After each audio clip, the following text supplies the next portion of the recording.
Inday Sara yung nagiging presidente, tapos si Tatay Digong yung nagiging vice. Ganda sana, tuloy-tuloy sana yung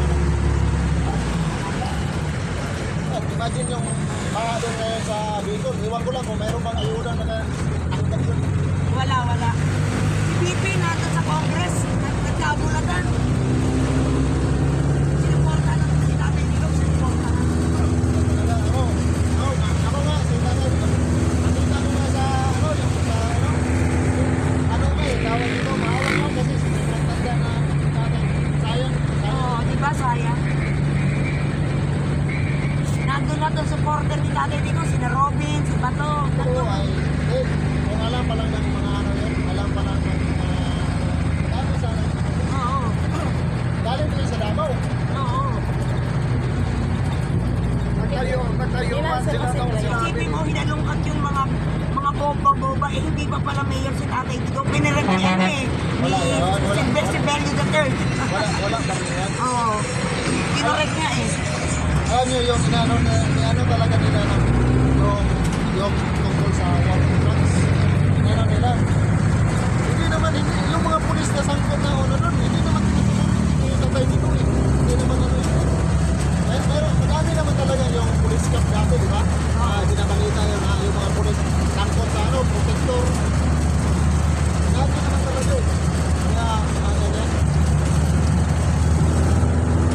Kuya, kumusta naman yung war on drugs ngayon ni BBM? Ay, naku tayo, nagpalikan natin. Sa totoo lang dati nung si Tatay Digong yung nakaupo, bira ka muna, isa ko. Pero ngayon, tingnan mo, dami na naman. Yung dyan sa Espanya, yung pasahero ko nga, in-instansan, sabi ko, kumain ko sana. Tinanong ko yung pasahero ko, ma'am, ano ba yung mo? Pintas mo, totoo ba yun? Sabi niya, ay, hindi yung totoo ko yan. Sabi ko, buti na lang. Ngayon ma'am, nagbalikan na naman yung grabe. Alam mo, yung mga tao kasi, pag nasubra na sa droga, pag wala nang mag-snatch, hold up, ano talaga ang gagawin? Kaya, talaga, Tatay Digong talaga yung mga abit talaga yung Pinagmamalaki kasi nila na bloodless daw eh. ha? Bloodless. Grabe. Ibig sabihin, walang namatay. Imagine na yung time ni Duterte, yung mga taga-ibang bansa ka. Di ba? Umano nga sa kanya, di ba? Sumaludo. Oo, sumasaludo nga sa kanya. Pinupuri nga siya eh, tapos ngayon. Alam mo, puro sila paninira. Pero alam ng tao, yung mga taong bayan na yan, di ba? May sariling isip na yan. Hindi yan po.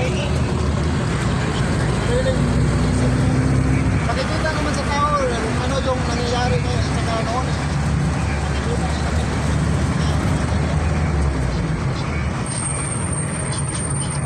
Kahit ano pa nila, sulit talaga ako. Ang totoo, binuto ko talaga sa BBM. May inasisan pa akong PWD, halos 2 bisis ko sa BBM. Pero wala, useless. Kung pwede palang i-withdraw yung buto ko, tagal pa lang yung withdraw na yung buto ko. Kaso, hindi na pwede.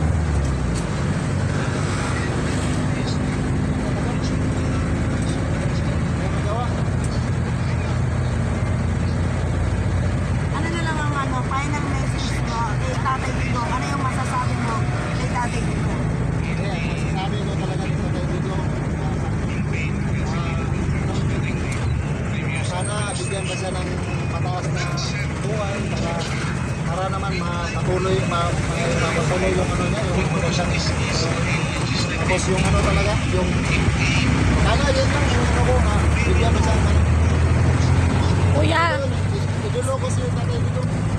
sa 2028, mag Duterte. Ay, Duterte.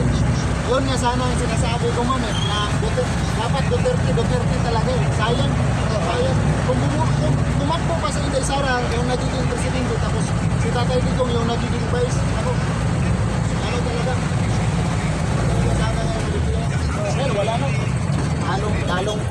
Yung alam nyo ngayon, namumuno ngayon, puro pasikat eh.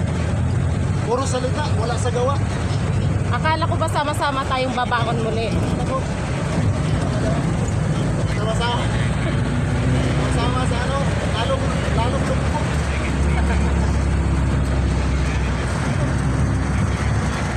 Tulad ngayon, sinusulong ni BBM yung for the decision. Ito yung presidente. Kung iyan, sabihin mo na, bakit si Tatay Digong, dati pa yun ni Ninoy Aquino to eh, kaninoy Aquino. Pagdating ni, ni Tatay Digong, sabi niya, tanggal bulok, tanggal usok lang. Yung mga operator, nire-repair yung mga jeep na mga bulok. Ngayon wala, ginano talaga nila yung mga decision. Kaya puro lang sila Tapos yung sinasabi na 5,500 Flood control. Flood control. Oo. Wala yan, yung kalokohan yan. Eh, yung PhilHealth. Ako, lalo na. Lalo na yan. Kaya ako ma'am, direct member ako pero hindi na ako kasi may malasakit naman. Air follicle test, hindi niya pa rin ginagawa. Ano masasabi mo dyan, kuya? Ano po? Air follicle test, hanggang ngayon hindi niya Drug pa test. ginagawa. Drug test po kay BBM. Drug test. Siyempre, obvious na obvious. Obvious oh. Kahit yung mga ano nga eh, obvious na obvious naman talaga eh. Oh, obvious na obvious naman talaga na magamit eh. Tingnan mo nga, naglalak na yung kamay. Dami ng mga nasa ano ngayon, lalak na yun. Nahawa na rin. Tingnan mo yung mga adik, di ba? Kung maganon-ganon yung mga oh, ano ba makikita mo? Nag-iwi. Ha? Di ba? Wala, kaya ano talaga. Wala silang utang na loob. Walang ano, manggagamit. Eh, yung Duterte daw ay pro-China. Ano Ha? masasabi mo, kuya? Hindi, alam mo, ang inano tayo kasi, alam mo yung ano kasi ma'am, sa base ko lang to ha, sa sariling ano ko lang to, pag-iisip ha. Base yung ano to ba, sa analysis ko lang to. Kasi dati kasi puro tayo Amerika, eh walang ano, na-improve sa ano eh. Amerika. Sa Amerika, kaya nga, inisip ni Tatay Digong na, imagine yung China, sobrang hirap yan dati, tapos ngayon, biglang ano, di ba? Tama. Siyempre, sabi ni Duterte, inisip siguro ni Tatay Digong na, ay, siyempre, puro tayo Amerika, huwag ka natin dumikit sa China, malay natin, ahon yung ano. Umahon naman. Oo, kaya nga. Tsaka ang China, kahit kailan, hindi tayo sinakop. Oo, hindi tayo sinabi. Sila yung na nakipaglalakalan sa atin kasi negosyo nga sila. Kaya nga, alam Ay, nyo. sino nanakop sa atin, di ba? Amerika. Oo, yun siya talaga. Pero alam nyo yung mga ganun. Alam nyo, puro yung mga tao nila, ang mga taong bayan, puro nililito nila. Dinadivert. Oo, nililito nila. Kaya, ano sa mga vlog-vlog, daming mga binabayaran na ganito. Oo, kilala namin yun, mga inside mga vlogger. Nandun nga kanina kasama namin eh. Nirekta ka namin eh. Kaya nga, pero kahit anong gagawin nila, Wala. wala yan, panis yan. Hirap na hirap na nga sila kung paano ipagtatanggol ang po nila. Walang project. Imagine ha, yung mga addict, mga drug lord, nagtatanggol nila. Only diba? in the Philippines. Dapat, di ba kung may dapat, kaya nga iniisip ko, siguro mga protector itong mga nasa Kongreso, nasa Senado, di ba? Bakit nila pinuprotektahan nila yung yung mga walang hiya na yan, mga yan, nasalo to sa siguran. Bayad daw po. Nag-iisip ko, parang Oo, sige. Kuya, vlogger o mainstream media? Ha? Vlogger o mainstream media? Yung, Pinagkakatiwalaan nyo? ano po? Mainstream media. Mga ABS-CBN, GMA, Hindi, ano yung mas- versus vlogger. Oo, yung Political pinagkakatiwalaan job. mo. Ako, alam nyo, sa media rin kasi, mayroon din nababayaran sa media. Mayroon din nababayaran. Totoo yan. Lahat ngayon, bayad yan. Oo, totoo yan. Totoo yan. Ako, hindi ako nakatapos ng pag-aaral, pero may sarili din akong analysis. May sarili din akong isip. Mga tao rin kasi ngayon, hindi na rin bubo. Hindi ka tulad dati na hirap makatingin ng telebus. Yun din.